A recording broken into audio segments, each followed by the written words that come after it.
करेंगे तो फिर शाम को वो दाल कहां से खरीदेंगे, आटा कहां से खरीदेंगे, चावल कहां से खरीदेंगे। जब काम नहीं चलेगा तो फिर ये व्यवस्था कहां से होगा। और अगर कहा जा रहा है कि सरकार की तरफ से कि आपको घर में रहना है, आपको घर में रहना है, तो शाम को तो भोजन चाहिए ना जी, सुबह में चाहिए ना भोजन। तो फिर ये सरकार का ये जिम्मेदारी बनता है कि भोजन उस घर तक कैसे व्यवस्था होगा। और ये सरकार उन प्रवासी मजदूरों को खाना नहीं दे पाया, रोटी नहीं दे पाया, भोजन उपलब्ध नहीं करा पाया, और उन मजदूरों को लगा कि अब हम लोग यहाँ भूख से मर सकते हैं। तो लोगों ने क्या किया, लोगों ने तय किया कि अब हम भूख से नहीं मरेंगे, आपका ट्रेन बंद है, सारी गाड़ियां बंद है। और लोगों ने तय किया कि हम पैदल घर की तरफ जाएंगे। और लोगों ने दिल्ली से, मुंबई से, गुजरात से लोगों ने पैदल चला। जिसमें मुखिया जी बता रहे थे कि जो रेल से लगभग 20 आदमी कटकर मर गए, वो लोग महाराष्ट्र से कर्नाटक के लिए वो लोग अपने घर जा रहे थे। वो ट्रेन का पटरी पकड़ कर वो लोग जा रहे थे और ट्रेन उन लोगों को देह पर चढ़ा दिया गया और 20 लोगों का मौत हो गया। ये स्थिति क्यों पैदा हुआ, इसका जिम्मेदार कौन है। हम कह रहे हैं कि अगर लॉकडाउन कर दिया गया तो इस सरकार का जिम्मेदारी बनता है कि जिस स्टेट में हमारे घर का बच्चा जहां फंसा हुआ था वहां सरकार को भोजन का व्यवस्था करना चाहिए। पूर्ण उसको विश्वास देना चाहिए कि आपको एक सेकंड दिक्कत नहीं होगा, हम सारी चीजें हम व्यवस्था करेंगे।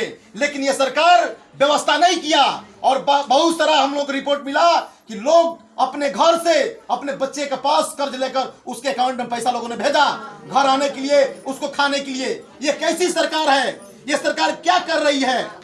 तो इस मामला को समझने का जरूरत है। और जो लोगों ने लाठी खाकर, डंडा खाकर, गाली सुनकर, रास्ता को छोड़कर खेत के रूट से लोगों ने आया और उस तरह के लोग जब घर पहुंचे तो उन लोगों को क्वारंटाइन किया गया।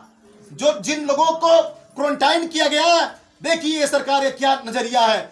जिन लोगों को क्वारंटाइन किया गया उन लोगों को 10-15 दिन गांव के बगल का जो स्कूल है उस स्कूल में उनको रहना पड़ा। लेकिन ये सरकार के पास दम नहीं है, सिर्फ ये लोग फेंकते हैं, इसके अलावा ये लोग कुछ नहीं करते हैं। और मोदी दिन भर झूठ बोलते हैं। जब कोरोना इस देश में था तो आप बताइए कि जो लोग क्वारंटाइन हुए थे 15 दिन उनको स्कूल में रखा गया, क्या उनका स्वास्थ्य जांच हुआ, उनका सैंपल लिया गया, कैसे पता चल गया कि उनके अंदर कोरोना की नहीं है। सिर्फ स्कूल में रखने से पता चल जाएगा। तो हम लोग इस सम्मेलन के माध्यम से मांग करते हैं कि जितने लोग प्रवासी मजदूर जो लोग क्वारंटाइन हुए थे उन क्वारंटाइन वाले भाइयों को तत्काल ये सरकार सैंपल ले, उनको जांच कराए कि उनके अंदर क्या है, बीमारी है कि नहीं है। यह सरकार का जिम्मेदारी बनता है। और दूसरा, जो मोदी जी बोल रहे थे कि हम हर प्रवासी मजदूरों को 1000 रुपया देंगे और सारे लोगों को हम राशन का व्यवस्था करेंगे। आप बताइए कि जो लोग प्रवासी मजदूर आए हुए हैं उन लोगों को राशन मिलता है, उनके अकाउंट में 1000 रुपया हुआ है। तो फिर बताइए कि तब ये सरकार क्या कर रही है। तो ये सरकार क्या कर रही है, ये सरकार हम लोगों के कह रही है कि आप घर में बंद रहिए। लेकिन ये सरकार जो कर रही है, यह सरकार इस देश का जो राष्ट्रीय जो संपत्ति है उस संपत्ति को ये मोदी सरकार धड़ाले से बेच रहे हैं। इस देश का राष्ट्रीय संपत्ति है रेलवे को ये बेच रहे हैं, रेलवे को पटरी को बेच रहे हैं, एयरपोर्ट को बेच रहे हैं। पूरा का पूरा ये राष्ट्रीय जो संपत्ति है उस संपत्ति को मोदी सरकार बेच रहे हैं। तो राष्ट्रीय संपत्ति को बचाने के लिए या तमाम इस देश के जो लोग हैं उन लोगों का जिम्मेदारी है, आपका भी जिम्मेदारी है और मेरा भी जिम्मेदारी है कि हम इस देश के जो राष्ट्रीय संपत्ति है उस संपत्ति को हम बचाएंगे। हम किसी भी हालत में हम बिकने नहीं देंगे। इस दिशा में हम लोगों को काम करना है। और उसके साथ साथ जो कर्ज माफी का जो बात हो रहा है, आज से 2 महीना पहले ये विजय माल्या, ललित मोदी, मेहुल चोकसी, मित्तल अंबानी जैसे लोगों को ये मोदी सरकार आज से दो महीना पहले ये 68,563 करोड़ रुपया ये सरकार माफ किया हुआ है। हम कह रहे हैं कि मोदी जी जो गांव के महिलाएं जो कर्ज ली हुई है, आप जिन पूंजीपतियों का आप कर्ज माफ किए हुए हैं, आप बता दीजिए मोदी जी, आप किसके वोट से प्रधानमंत्री बने, वोट से आप प्रधानमंत्री बने हुए हैं। आप अंबानी के वोट से बने हुए हैं कि यहाँ जो ये महिलाएं जो छत पर बैठी हुई है, इनके वोट से आप प्रधानमंत्री बने हुए हैं। आप लोग बताइए कि वो अंबानी के वोट से बने हुए कि आपके वोट से बने हुए हैं? प्रधानमंत्री आपके वोट से बने हुए हैं। तो कर्ज किसका माफ होना चाहिए? कर्ज आपका माफ होना चाहिए। लेकिन ये मोदी सरकार ये सीधे उल्टा काम कर रहे हैं। तो इस सरकार का हिसाब लेने के लिए ये कर्ज माफी को लेकर हम लोग 13 अगस्त को हम लोग प्रखंड मुख्यालय के खिलाफ में जुटेंगे और हम लोग वहां चैलेंज करेंगे। हम इस सरकार के खिलाफ में बगावत करेंगे कि आप पूंजीपतियों का अगर कर्ज आप माफ कर सकते हैं तो इस लॉकडाउन में, इस महामारी के दौर में आपको भी जो गांव में महिलाएं जो कर्ज ली हुई है उस कर्ज को आपको माफ करना होगा। अगर आप कर्ज माफ नहीं कीजिएगा तो नीतीश कुमार को भी बताना होगा कि नीतीश कुमार अगर ये कर्ज माफ नहीं हुआ तो आपको सत्ता से हम लोग बाहर करेंगे, आपको सत्ता से बाहर करना होगा। इस दिशा में हम लोग काम करेंगे साथियों। तो ये लड़ाई हम लोग के सामने है और इस लड़ाई को हम लोग जीतेंगे। हमको पूर्ण भरोसा है। पूरे बिहार में 1 करोड़ महिलाओं का आबादी है जो ये सिर्फ ये समूह से लोग जुड़ी हुई है। आप बता दीजिए कि 1 करोड़ ये समूह से जो महिलाएं जुड़ी हुई है, सिर्फ 50% अगर सड़क उतर जाएंगे तो फिर नीतीश कुमार का क्या होगा? नीतीश कुमार का खटिया खड़ा हो जाएगा और आपका कर्ज उनको माफ करना होगा। तो आप अपने आंदोलन पर भरोसा रखिए। आप आपका जो समस्या, इस समस्या को आप वहां तक पहुंचाइए और 13 अगस्त को एक बड़ा आंदोलन होगा। और अभी तो ये जो पंचायत के अंदर जो ये सम्मेलन हो रहा है उसके अगर हिसाब से देखा जाए तो भीड़ बहुत ये कम है। तो ये सिर्फ यहीं पर ये सीमित नहीं होगा।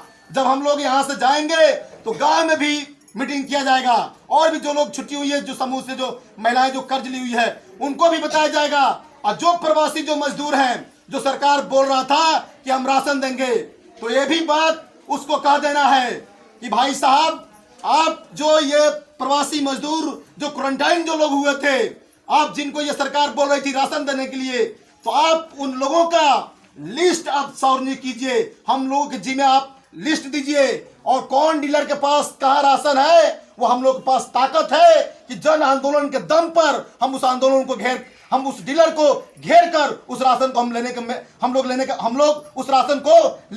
लोग उस राशन को हम लोग ले लेंगे। इस दिशा में हम लोग काम करेंगे। क्योंकि उसमें भारी लूट है। जो यहाँ का एमओ है, एमओ मिलकर उस राशन को पूरा लूट रहा है सब। जब सार्वजनिक हो जाएगा तो हम लोग लड़कर उस राशन को दिलवाएंगे। इस दिशा में हम लोग काम करेंगे साथियों। तो ये जो सवाल है, ये जो लड़ाई है, तो इस लड़ाई को लेकर हर लोगों को इस मूवमेंट को समझने का जरूरत है। अगर आप लोग इस लड़ाई को अगर आप लोग नहीं समझिएगा तो ये आप जान लीजिए ये सरकार आज जो इस देश के अंदर जो महामारी है, आप लोग पता कर लीजिएगा कि जिस देश में ये बीमारी है, अगर इस पेन का अगर दाम है 10 रुपया, तो जहां महामारी है या बीमारी है, इस पेन का दाम 10 रुपया है। लेकिन आज महामारी के दौर में इस पेन का दाम कर दिया गया है 5 रुपया। लेकिन एक भारत ऐसा देश है कि इस देश में जहां महामारी है, जहां रोजगार लोगों का छिना गया है, पूरे संकट है, हर चीज का प्रॉब्लम है, लेकिन ये सरकार इस पेन के 10 रुपया दाम है कि इसको बढ़ाकर 20 रुपया कर दिया गया है। आप बताइए कि ये सरकार क्या कर रही है? पूरे लगातार ये रोज ये सरकार महंगाई बढ़ा रही है। तो इस सरकार का नियत नहीं है महंगाई से निपटने के लिए।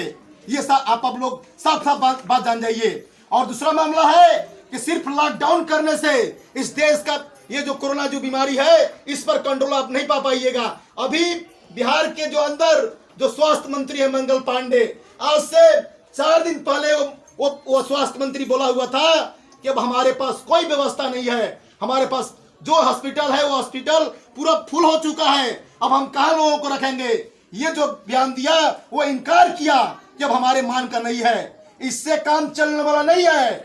नीतीश कुमार प्लस ये स्वास्थ्य मंत्री मंगल पांडे, मैं तो बिहार के अंदर मैं मांग करना चाहता हूं, जो ये लोग ये बात बोल रहे हैं कि स्वास्थ्य और हमारे पास हॉस्पिटल नहीं है, हमारे पास बेड नहीं है, इन लोगों को शर्म होना चाहिए। मैं बताना चाहता हूं कि अगर उन लोगों के पास ये कैपेसिटी नहीं है। तो मैं ऐलान करना चाहता हूं कि पटना के अंदर तमाम जो विधायकों का जो फ्लैट है, उस फ्लैट को आज इस महामारी के दौर में उस फ्लैट को खाली करा देना चाहिए और उस फ्लैट को पूरे ये जो कोरोना का जो मरीज है उसमें हॉस्पिटल का व्यवस्था करना चाहिए, डॉक्टर का व्यवस्था करना चाहिए और उस फ्लैट में कोरोना बीमारी का इलाज होगा, ये काम करना चाहिए बिहार के अंदर।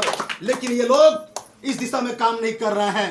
क्यों नहीं कर रहे हैं? इससे यही साबित हो रहा है कि ये लोग गरीबों के ये मसीहा लोग नहीं है। सिर्फ जब वोट लेना होता है तो ये लोग गरीब का बात करते हैं। तो इस बात को आप लोग समझिए। अगर इस बात को अगर आप लोग नहीं समझिएगा तो सिर्फ इस देश में झूठ बोला जाता है।